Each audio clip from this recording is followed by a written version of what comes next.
Primera de Corintios, capítulo 6, versículos del 9 hasta el 20. O sea, ya todo lo que queda del capítulo 6. Primera de Corintios, capítulo 6, versículos del 9 al 20. ¿No se dan cuenta, escribe Pablo, de que los que hacen lo malo no heredarán el reino de Dios? No se engañen a sí mismos. Los que se entregan al pecado sexual, o rinden culto a ídolos, o cometen adulterio, o son prostitutos, o practican la homosexualidad, o son ladrones, o ávaros, o borrachos, o insultan o estafan a la gente, ninguno de esos heredará el reino de Dios. Algunos de ustedes antes eran así, pero fueron limpiados, fueron hechos santos, fueron hechos justos ante Dios al invocar el nombre del Señor Jesucristo y por el Espíritu de nuestro Dios. Ustedes dicen, se me permite hacer cualquier cosa, pero no todo les conviene. Y aunque se me permite hacer cualquier cosa, no debo volverme esclavo de nada. Ustedes dicen, la comida se hizo para el estómago y el estómago para la comida. Eso es cierto, aunque un día Dios acabará con ambas cosas. Pero ustedes no pueden decir que nuestro cuerpo fue creado para la inmoralidad sexual. Fue creado para el Señor y al Señor le importa nuestro cuerpo. Y Dios nos levantará de los muertos con su poder, tal como levantó de los muertos a nuestro Señor. ¿No se dan cuenta de que sus cuerpos en realidad son miembros de Cristo? ¿Acaso un hombre debería tomar su cuerpo, que es parte de Cristo, y unirlo a una prostituta? ¡Jamás! ¿Y no se dan cuenta de que si un hombre se une a una prostituta, se hace un solo cuerpo con ella?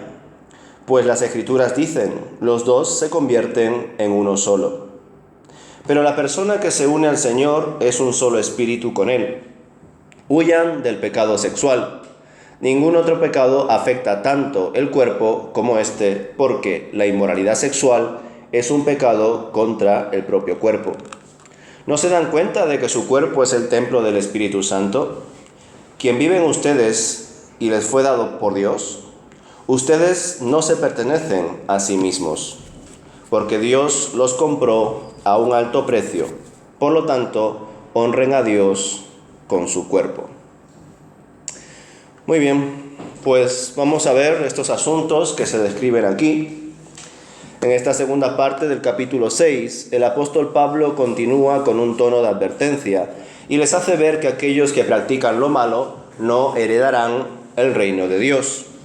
Como es habitual, Pablo elabora una lista, en este caso de pecados, pero debemos entender que esta lista no es exhaustiva ni tampoco excluyente. Es decir, hay muchos pecados más por los cuales una persona manifiesta que no va a entrar al reino de los cielos. Pero Pablo solo comenta algunos como ejemplo, y quizá también porque haya oído que son los que más se practicaban en la iglesia o en el ambiente, el contexto que rodeaba a la iglesia. Dicho esto, podemos detenernos en esa lista que comparte Pablo en los versículos del 9 al 10. Fornicarios, idólatras, adúlteros, afeminados, homosexuales, ladrones, codiciosos, borrachos, difamadores y estafadores. En total vemos que son 10 pecados los que aparecen aquí. Quizá los más particulares y donde también hay diferencias según las versiones es el pecado número 4 y el pecado número 5. El pecado número 4, que en griego es malakos, algunos lo traducen como afeminado y otros lo traducen como homosexual. El pecado número 5, escrito en griego como arsenokoites, algunos lo escriben como sodomitas, otros como homosexuales o como hombres de costumbres depravadas. En cuanto a los demás, no hay mucha polémica y ya sabéis por qué. Las iglesias hoy en día evangélicas están divididas entre muchas cosas por el tema de la homosexualidad. Es decir, hay iglesias donde no solamente los hermanos, los miembros pueden ser homosexuales o pueden practicar la homosexualidad, sino que incluso sus pastores son homosexuales. Y esas iglesias evangélicas existen incluso en Madrid, ¿de acuerdo? Bien, observamos que casi la mitad de los pecados que menciona Pablo en la lista están directamente relacionadas con prácticas sexuales indebidas.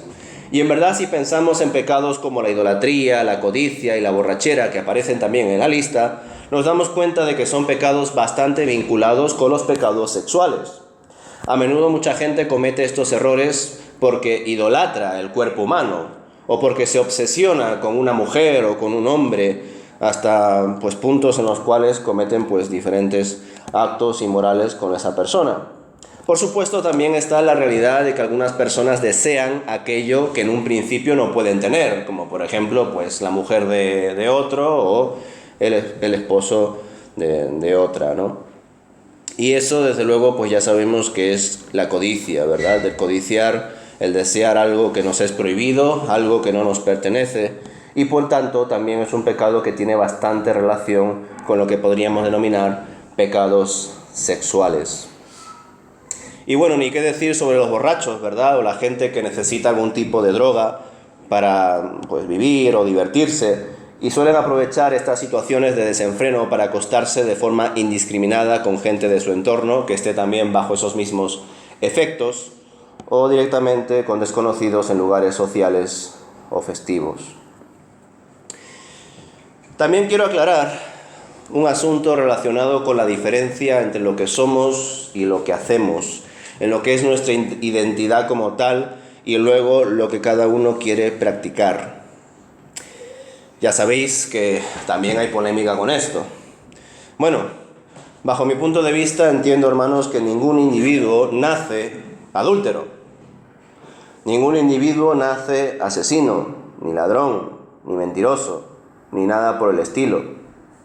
Y por esta misma razón, cuando analizamos esta lista de 10 pecados que enumera el apóstol Pablo, que como he dicho, no son exhaustivos ni tampoco excluyentes, es decir, no son por estos 10 pecados que no vas a ir al reino de los cielos, hay muchos pecados más que puedes cometer y por los cuales tampoco vas a ir al reino de los cielos, por ejemplo, el homicidio, ¿vale?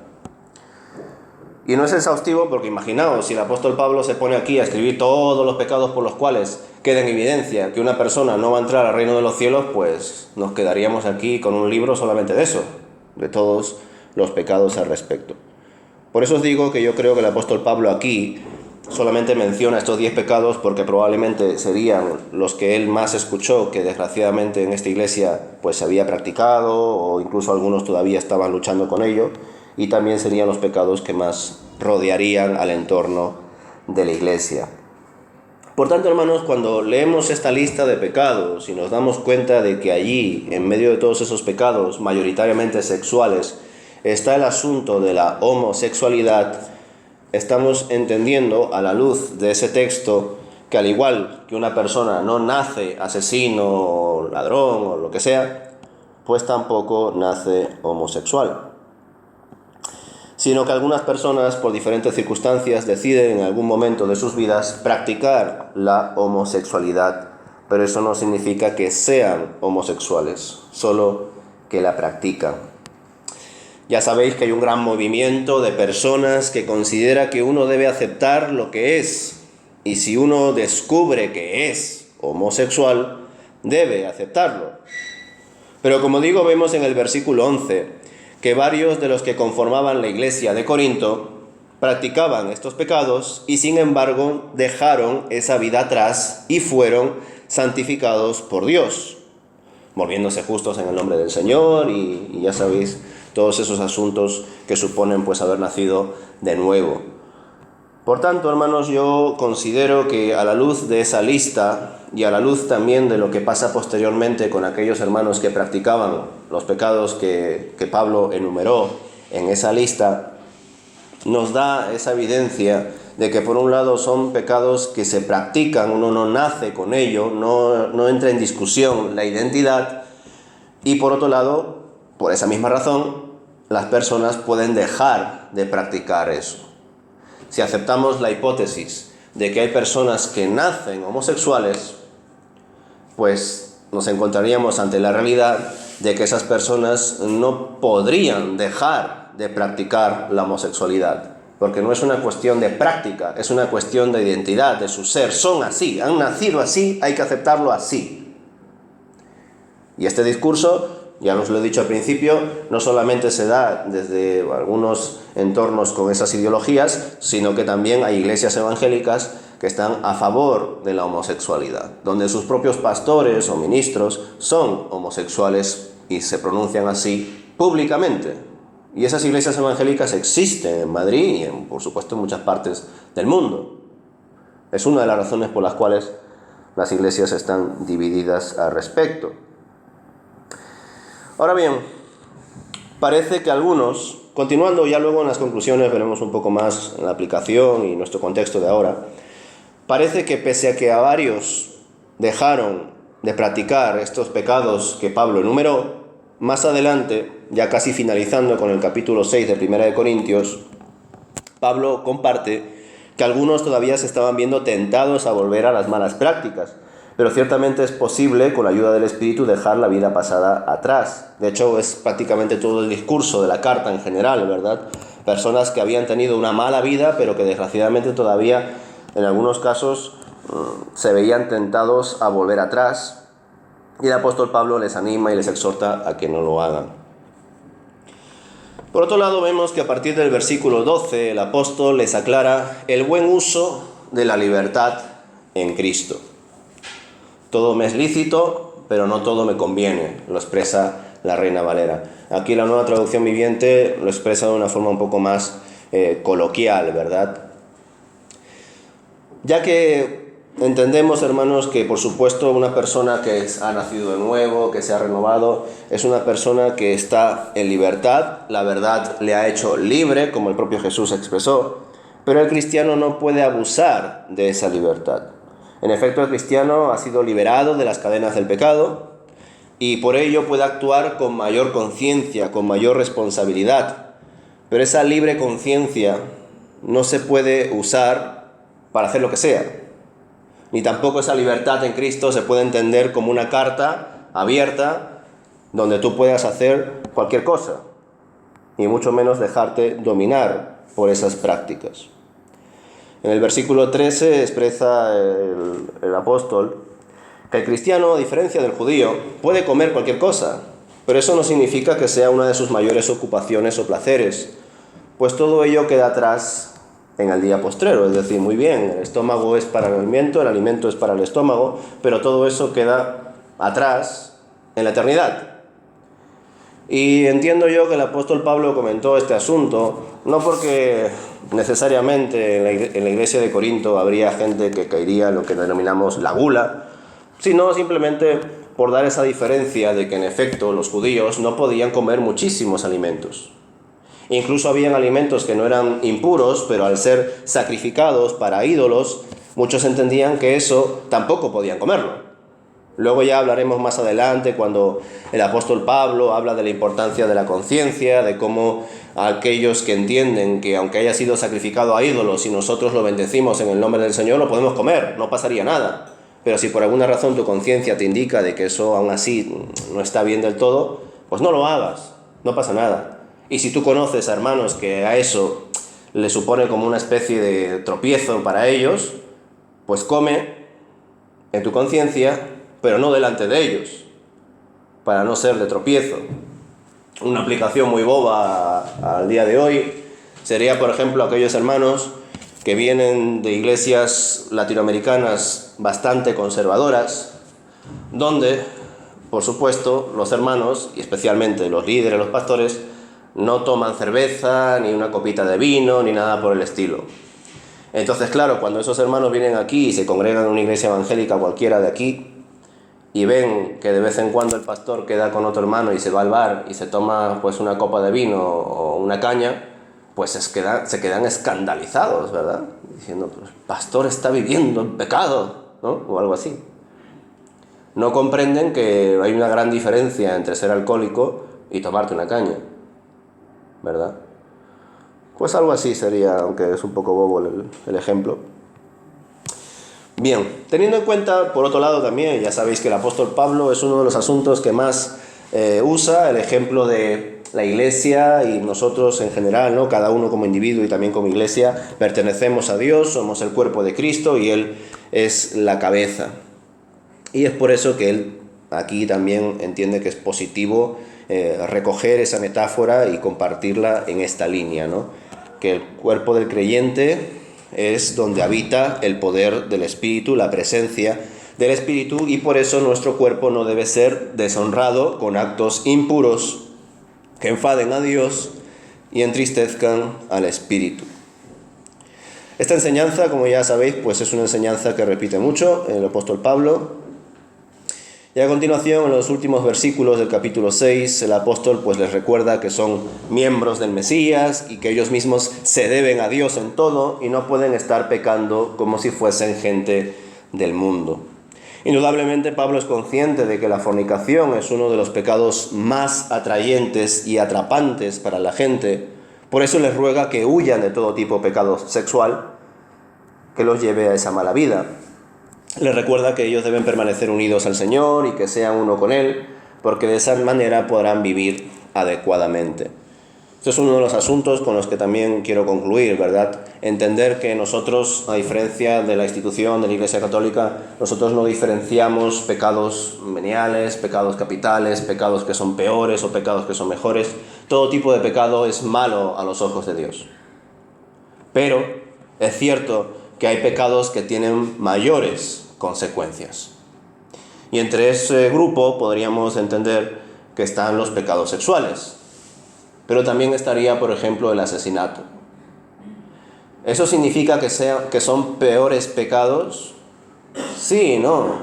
Es decir, nosotros no podemos hacer esa clasificación de que hay peores pecadores y pecadores menos malos, o que hay peores pecados o pecados menos malos, porque al fin y al cabo, tanto el que solamente ha mentido, aunque eso en sí es una mentira, ¿no? No creo que exista una persona que solamente haya mentido y no haya cometido otro tipo de pecado a lo largo de su vida. Pero la persona que hipotéticamente solo ha mentido en su vida y no ha hecho otra cosa más que eso, y la persona que ha asesinado, ambos se quedan sin heredar el reino de los cielos. Para nosotros, que tenemos esa escala de valores, ¿verdad?, y que además también tenemos un sistema judicial que funciona así, no es lo mismo robar que matar, hasta incluso hay una gran diferencia entre un robo en condiciones y un hurto, y es por eso que hay penas mayores o menores, o simplemente una multa o pasar un día en el calabozo. Pero la justicia de Dios no funciona así, ¿verdad? Sin embargo, hay pecados que tienen mayores consecuencias. ¿Por qué? Porque aún arrepintiéndote de ese pecado, las consecuencias de ese pecado muchas veces te persiguen o las llevas en la espalda. Pues yo creo que queda claro, ¿no?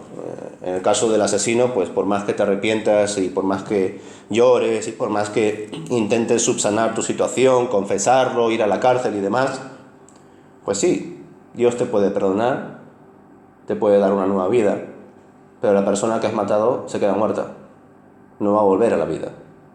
Y eso es una gran consecuencia irremediable.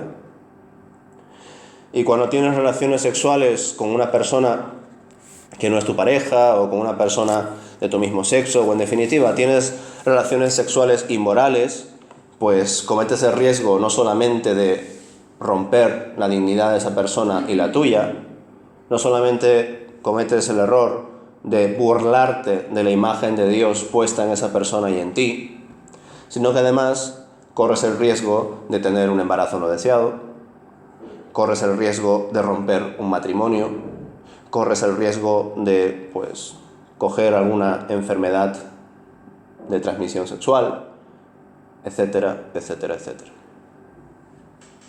¿Que es bueno que esa persona se arrepienta? Por supuesto, ojalá todos aquellos que pequen se den cuenta de su pecado y se arrepientan. Y arrepentirse es no decir, es que creo que he hecho mal, no lo debo hacer, y luego sigues así. No, eso es remordimiento. El arrepentimiento es un cambio de mentalidad que te lleva a no volver a cometer ese error. Y si por alguna razón empiezas a simpatizar con esa idea de volver a cometer ese error, y hasta incluso a caer, fijaos, tu forma de ver esas acciones es totalmente distinta a como lo hacías antes. ¿Por qué? Porque has cambiado tu mentalidad. Pero como digo, hay pecados más graves que por eso el apóstol Pablo de algún modo los remarca más, pero eso no significa que sean pecados peores que otros, que aquellos que cometan ese pecado van a ir a un nivel más bajo del infierno o qué sé yo. No, eso no funciona así. ¿Vale? Y bueno, en medio de ese ambiente de exhortación, pues como siempre el apóstol Pablo va a intentar volver a la importancia de entender que pertenecemos a Dios, de que toda nuestra vida debe ser entregada a Dios y que todo lo que hagamos debe ser para la gloria de Dios. Conclusiones. Debemos entender que desgraciadamente existen muchos tipos de pecados y, como he dicho, ninguno es más malo ni menos malo a los ojos de Dios. Es importante también diferenciar a aquellas personas que tienen luchas internas con ciertos pecados de aquellas personas que desgraciadamente viven de formas totalmente desordenadas, sin tener una verdadera conciencia del estado en el que vive y que encima se hacen llamar cristianos. Debemos también de reflexionar lo que hacemos con nuestras vidas, teniendo en cuenta primeramente que nuestras vidas es una mala expresión. No son nuestras vidas, son la vida de Dios que Él nos ha dado. Le pertenece a Él. Nuestras vidas son de Él. Y claro, cuando entendemos que eso es así, pues todo nuestro tiempo, todos nuestros pensamientos, todas nuestras acciones deben ser guiadas por el Señor y siempre para dar gloria a Dios con lo que hacemos. Si no, es vanidad. Si no, es pecado. Y eso también abre esa conciencia acerca del mal, ¿no? Que ya os lo compartí hace mucho. El pecado o errar o hacer lo malo no solamente es hacer a sabiendas pues malas acciones, sino también no hacer buenas acciones que se me han enseñado que debo hacer. Eso también es un error. Cuando a ti se te ha enseñado a hacer diferentes cosas y tú no lo haces, estás pecando. Y bueno, hermanos, en relación a los pecados sexuales, pues desgraciadamente han existido malos comportamientos a lo largo de la historia de la Iglesia. Los más característicos son directamente pues asesinar, ahorcar, quemar o tirar a las fieras a la gente que supuestamente pues ha cometido cualquier tipo de pecado, especialmente sexual. No solamente lo vemos ya en las Escrituras, aunque claro, esto ya es más en un contexto judío, judaísmo que cristianismo, de esa mujer que había cometido adulterio y que iban a apedrear, ¿verdad? Y que Jesús sale, vamos a decir, en su defensa. Y claro, lo característico de esa situación es que iban a apedrear a la mujer que había adulterado. Pero ¿dónde estaba el hombre con el que ella había adulterado? ¿Verdad? Luego, pues ni qué decir, si por alguna razón, entre varias, a las iglesias evangélicas se las han tildado de homófobas, es porque desgraciadamente no ha habido una reflexión como iglesia al respecto de este asunto. Y creo que cuando reflexionamos en los pecados sexuales, y claro, nos detenemos en aquellos pecados que están relacionados pues con costumbres depravadas, homosexualidad, adulterio, fornicación, pues como iglesia debemos de reflexionar al respecto y ver cómo podemos tratar con personas que quizá tengan pues esas prácticas y hasta incluso cómo educar a los nuestros, ¿verdad?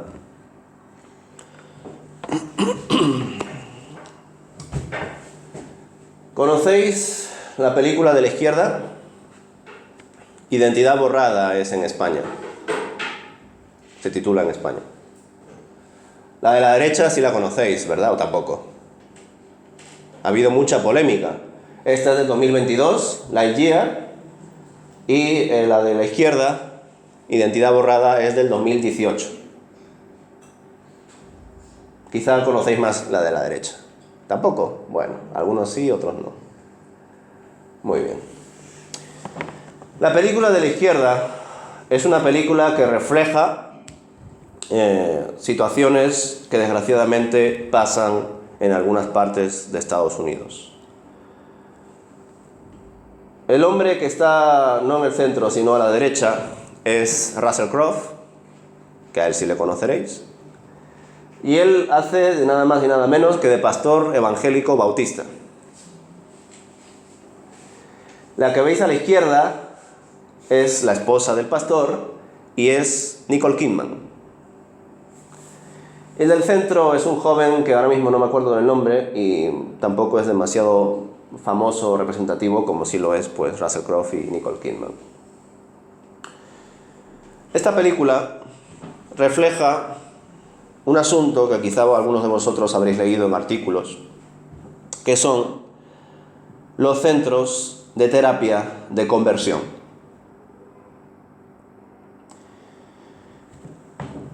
Esta familia pertenece a una iglesia que se encuentra en Arkansas. Por tanto, pertenecen a lo que se conoce como el movimiento, vamos a decir, pues la Unión o la Federación de Iglesias Bautistas del Sur. Que algunos sabréis que las iglesias bautistas del sur de Estados Unidos son iglesias muy conservadoras, donde se oponen a muchísimos comportamientos, a muchísimas formas por las cuales celebran sus cultos, y entre ellas también, por ejemplo, ellos entienden que una mujer no puede liderar la iglesia, una mujer no puede ser pastor.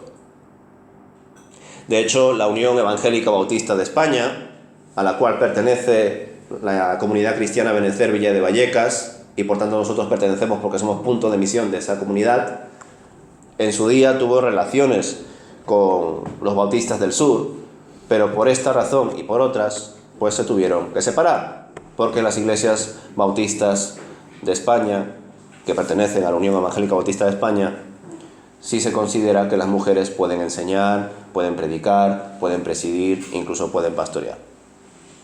¿Vale? Pues esta familia, en un momento dado, por diferentes circunstancias que tampoco hace falta contar porque no os voy a contar toda la película, descubrieron que su hijo tenía tendencias homosexuales o prácticas homosexuales. De hecho, esta película, hermanos, es una autobiografía de ese joven, que ahora por supuesto pues ya es un hombre adulto y que hace sus conferencias y demás. Entonces, este joven, este pastor, que por lo que muestra la película y sobre todo la sinopsis, parece que pertenecía a un equipo pastoral. Entonces, cuando se dio cuenta de que su hijo tenía pensamientos homosexuales, contó con un consejo de hermanos, pastores, para él pues representantes de la iglesia y demás personas muy sabias, para preguntarles qué puede hacer con su hijo. Y entonces, como he dicho antes, pues en algunos lugares de Estados Unidos existen pues centros de terapia de conversión para homosexuales. Entonces, pues llevaron a su hijo a ese lugar. Y ese lugar, desgraciadamente, es un lugar pues totalmente tirano, un lugar donde incluso las personas que actúan de profesionales son pseudoterapeutas. No son psiquiatras, psicólogos y personas bien formadas y capacitadas para ello, son pseudoterapeutas. Y por supuesto emplean pues terapias y dinámicas y prácticas pues muy hostiles y, vamos a decir, sectarias. Hasta tal punto que parece incluso en algunos aspectos como una cárcel. Entras ahí y te quitan todo lo que tengas encima, por si acaso no vaya a ser que eso te haga volver a esas prácticas o a esos pensamientos que tienes, ¿no? Y luego pues castigos, formas de separarte del resto, incluso en algunos momentos difíciles, literalmente golpearte con una Biblia, para que aprendas a no pensar en esos deseos impuros e inmorales. Lo particular de esta película, hermanos, es que por un lado intenta representar estas realidades horribles que existen en iglesias evangélicas. Porque una cosa es entender que la homosexualidad bíblicamente es un pecado, Y otra muy distinta es meter a tus hijos a lugares donde parecen pues prácticamente campamentos militares para lavarles el cerebro. De hecho, como he dicho antes, el apóstol Pablo describe una lista que no es exhaustiva, no es excluyente, y tampoco el primer pecado que sale en la lista no es necesariamente peor que el último. Son pecados. Y me llama la atención la visión de estas iglesias o de estos pastores, porque meten a su hijo a un centro de pseudoterapia porque consideran que es homosexual y que eso es horrible. Si lo piensan así, entonces ¿por qué no se meten ellos mismos también a centros donde traten la idolatría? O donde traten, yo qué sé, cualquier asunto, ¿no? La borrachera, o el ser mentiroso, o todos los pecados que aquí expresa el apóstol Pablo, que podemos ver en otras listas que aparecen en la Biblia. Es decir, si nos ponemos así de ultraconservadores, pues mejor actuemos así, ¿no? Sería más coherente. Por supuesto lo estoy diciendo en forma de hipótesis, ¿no? Yo no estoy de acuerdo con esas prácticas. De hecho, evidentemente la película es lo que es, no da para mucho, pero vamos, se ve de lejos cómo este pastor bautista, que se presentaba como una persona pues con autoridad y todas esas cosas, era un hombre que descuidaba muchísimo a su familia. Por estar todo el rato ocupado de la iglesia, no pasaba tiempo con su esposa y tampoco pasaba tiempo con su hijo. Por otro lado, se veía que la esposa, pues sí, tenía un poco más de contacto y comunicación con su hijo, pero como que también estaba inmersa en un sinvivir, en un sinsentido, no sabía qué hacer exactamente con su vida. Entre otras cosas porque, claro, al pertenecer a una iglesia bautista del sur, su rol, ¿cuál es? Me someto. Todo lo que diga mi marido y piensa mi marido y la iglesia, lo acepto. Entonces vivo en una pasividad.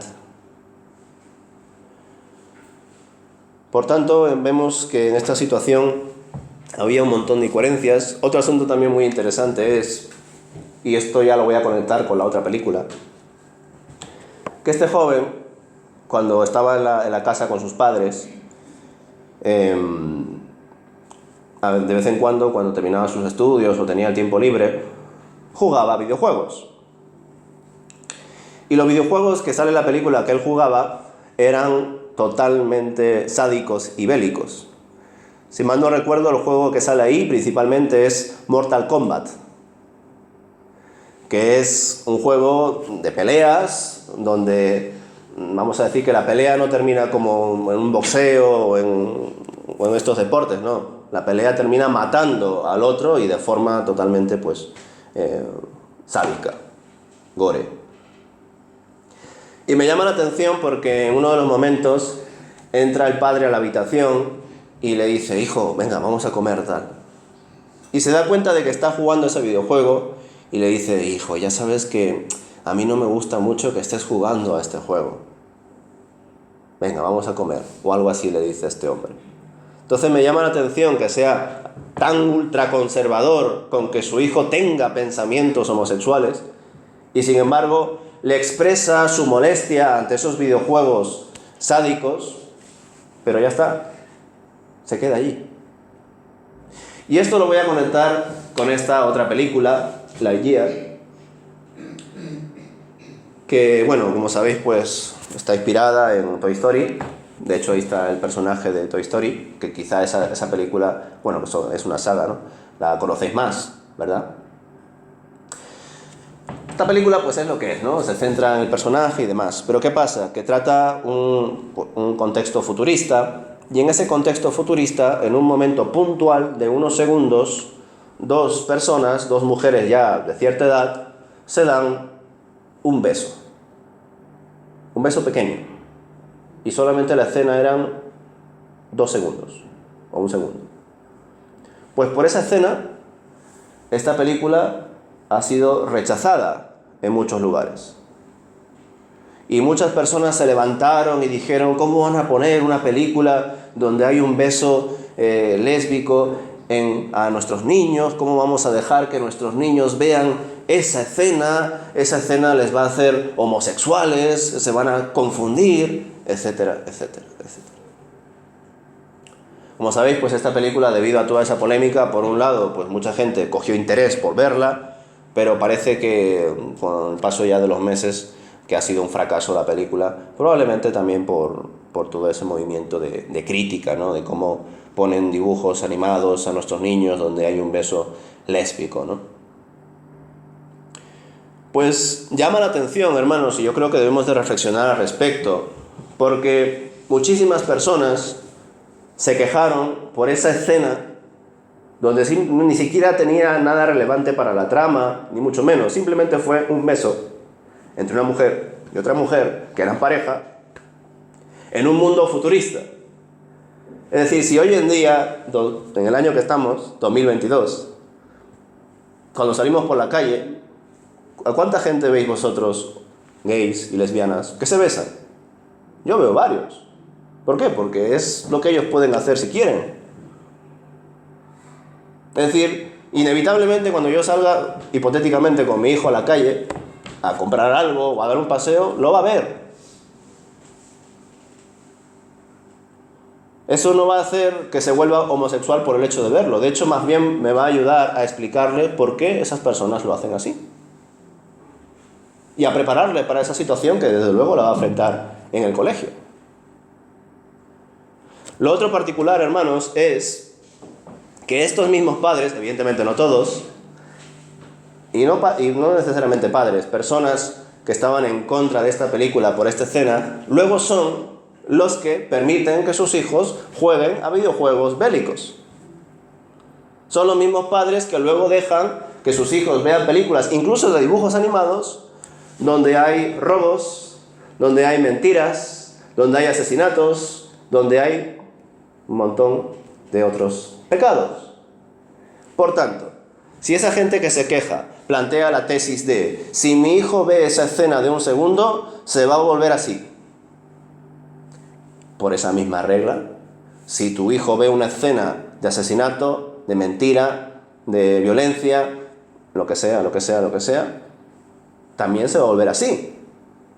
Entonces mejor coge a tu hijo, lo metes en un cajón, que no vea nada, que no lea nada, que no salga a la calle, y ya está.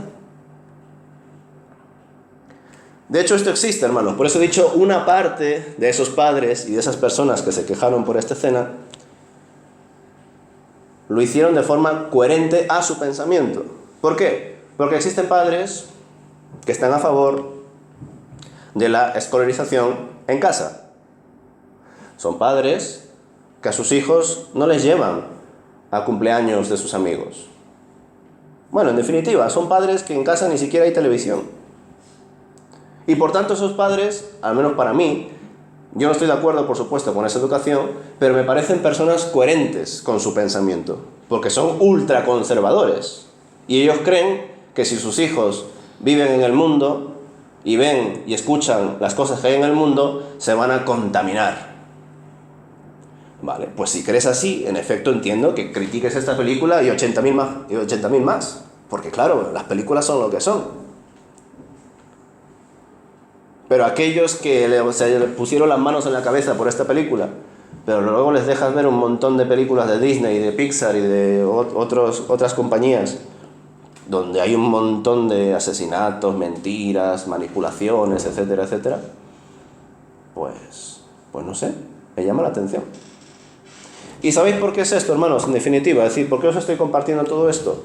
Porque es precisamente lo que debemos nosotros extraer de la palabra de Dios.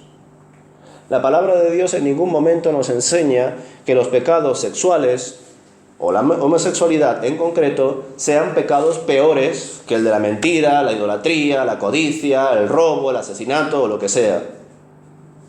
Si queremos ser personas santas, debemos estar pendientes de todos los pecados. Y esto era lo curioso de la otra película, que el padre pastor bautista Russell Crowe veía el pecado de su hijo, pero no veía su pecado. Que los pseudoterapeutas que estaban en esos centros de manipulación eran capaces de ver el pecado de la gente que asistía ahí, pero no eran capaces de analizar cómo les hablaban, cómo incluso les pegaban. Y luego salían afuera y hablaban como sea, o beberían, o fumaban, o lo que sea. Es decir, no son capaces de ver cómo ellos actúan y sí de señalar al otro. Y nosotros como iglesia creo que debemos de reflexionar, hermanos. Y no estoy diciendo ni mucho menos que haya que aceptar estas películas o que haya que promoverlas, no estoy diciendo eso. Y tampoco estoy diciendo lo contrario. Lo que estoy diciendo es que debemos de reflexionar cómo estamos actuando, hermanos. Es más, si se me permite, esto que os he comentado, estos padres ultraconservadores que están a favor de que sus hijos tengan el colegio en casa, de que no salgan ni se reúnan con ningún niño que no sea evangélico, bautista, de mi denominación y de mi iglesia, etc. Pues yo no sé, hermanos, hasta qué punto estas personas han leído la Biblia. Porque la Biblia es clara en que estamos en este mundo, pero no somos de este mundo. Y toda persona debe ser, entre otras cosas, un misionero.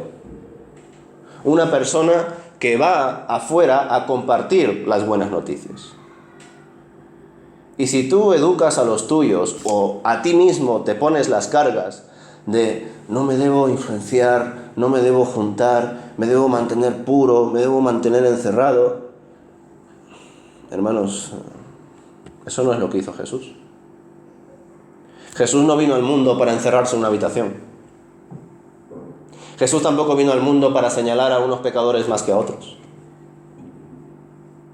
Jesús vino para mantener por encima de todo su comunión con Dios, pese a ser hombre, y demostrarnos que siendo humanos podemos tener comunión con Dios, y afianzado en su comunión con Dios, era capaz de juntarse con prostitutas, con ladrones, con idólatras, con hipócritas, con de todo, sin que eso le influya a él, hermanos. Y nosotros también debemos ser capaces de salir allá afuera y estar preparados antes de salir y compartir el Evangelio con muchas personas en diferentes entornos sin que eso nos influya a nosotros. Porque nosotros hemos sido llamados para influir, no para que nos influyan. Y por eso, hermanos, veo y entiendo que pues muchas iglesias están equivocadas a la hora de analizar el tema de la homosexualidad y de otros pecados sexuales. Es más, le damos demasiado bombo en algunos casos y eso también es perjudicial. Me choca bastante cuando veo líderes jóvenes que aprovechan la temática del aborto, el sexo fuera del matrimonio, la homosexualidad y todas estas cosas. Aprovechan esa temática para crear un evento y que venga mucha gente, porque claro, es un tema polémico.